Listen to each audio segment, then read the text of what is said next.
All charges against Michael Jackson for child molestation have been dropped. We want to go back and revisit some things here. Michael Jackson, in December 22nd of 1993, when he went on television to proclaim his innocence, here's how that looked. I am totally innocent of any wrongdoing, and I know these terrible allegations will all be proven false. You know, I look at the picture of Michael Jackson there, Dick, and I'm waiting. I just can't wait to see if he and Lisa Marie Presley actually have a baby.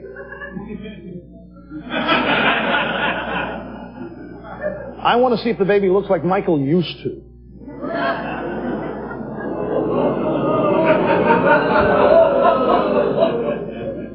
Well, we'll learn some things there. Well, let's look at some newspaper headlines that have been prominent since this case of child molestation came up. Cops raid Michael Jackson's homes, Peter Pan or pervert, pop star in sex probe. For the whole year since this thing came up, the American people have assumed Michael Jackson's guilty because the press has assumed he's guilty. Remember all the people who were talking? We had chauffeurs, we had bodyguards, we had cooks who ostensibly worked for him saying, oh yes, I saw him in compromising situations. Oh yes, he loved to sleep with little boys. Oh yeah. And we had this young accuser and his dentist father, and everybody was saying, kids don't lie. You know, that's one of the things I hear liberals say all the time. Psychologists and everything, kids don't lie, they don't make it up. They don't know enough to lie. They're too innocent and young. Well, here's Gil Garcetti, District Attorney in Los Angeles. Watch.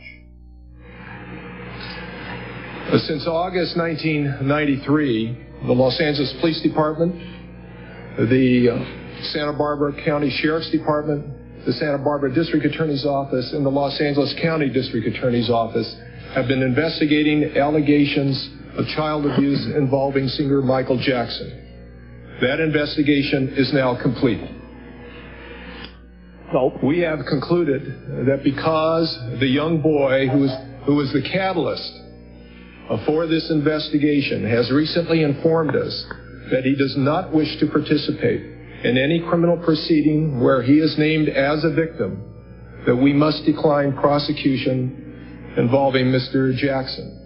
But they got no evidence. This is the point. There is no corroborating evidence. They impaneled a grand jury in Santa Barbara. Now, a grand jury can indict this remote control unit if it wants to. You don't need hardly anything to get an indict. You can indict a ham sandwich, for crying out loud. There was no evidence. All the press reports, though, were that there were countless people who saw and witnessed and could testify that Michael Jackson had committed this dastardly deed.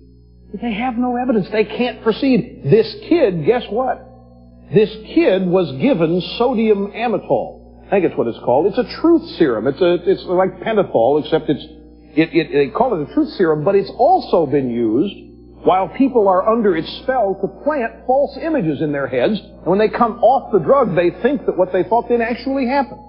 So now people are speculating that Michael Jackson was set up, that the dentist was involved, used the kid as a tool. But how many of you have been thinking Michael Jackson was guilty for the whole year simply because the press had all these people saying all these things? It's an accusation for which there's no defense.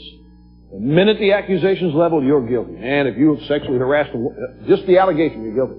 If you've molested a child, forget the evidence. Kids don't lie, you're guilty.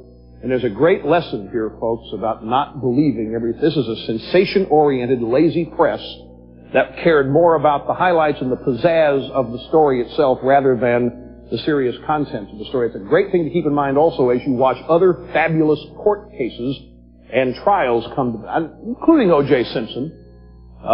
Keep in mind that until a trial and until somebody has evidence, the nature of the evidence is what matters.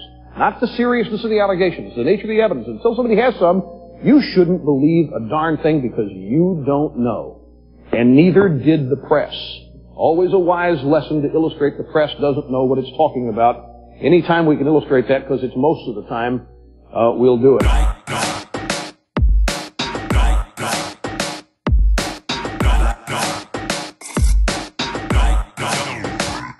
This kid was given sodium amytal. I think it's what it's called. It's a truth serum. It's like pentothal, except they call it a truth serum, but it's also been used while people are under its spell to plant false images in their heads. And when they come off the drug, they think that what they thought didn't actually happen. So now people are speculating that Michael Jackson was set up, that the dentist was involved, used the kid as a tool. But how many of you have been thinking Michael Jackson was guilty for the whole year simply because the press had all these people saying all these things? It's an accusation for which there's no defense. The minute the accusation's leveled, you're guilty. And if you have sexually harassed just the allegation, you're guilty. If you've molested a child, forget the evidence. Kids don't lie, you're guilty.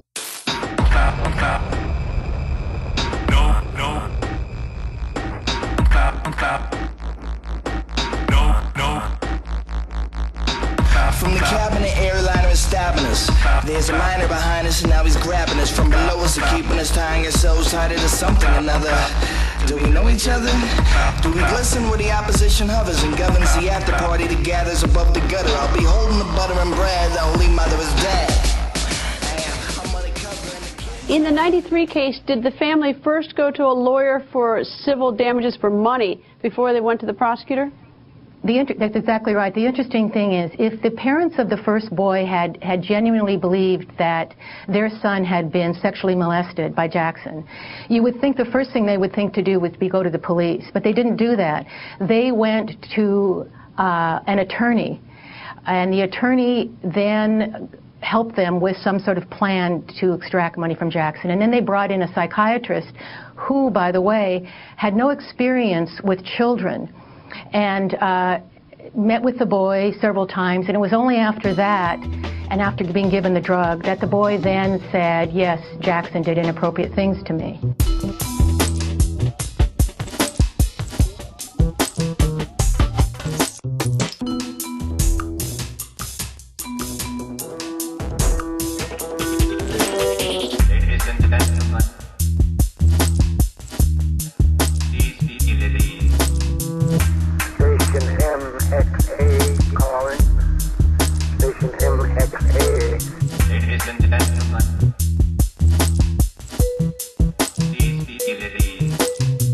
Something's out there in space that regulations don't cover. Ladies and gentlemen, these utilities. Station MXA. The regulations don't cover. MXA calling.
I will say, I am not willing, as the author of the book that I wrote, to say I 100% know anything about Michael Jackson's life, to say what it was he did, for an instance, of Jordy Chandler.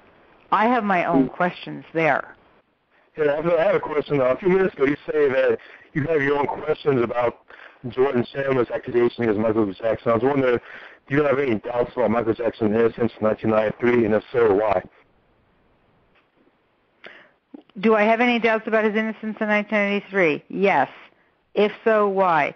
Why? Because I watched the testimony of June Chandler in the court in Santa Maria, Jordy's mother, and I was, how shall I put it,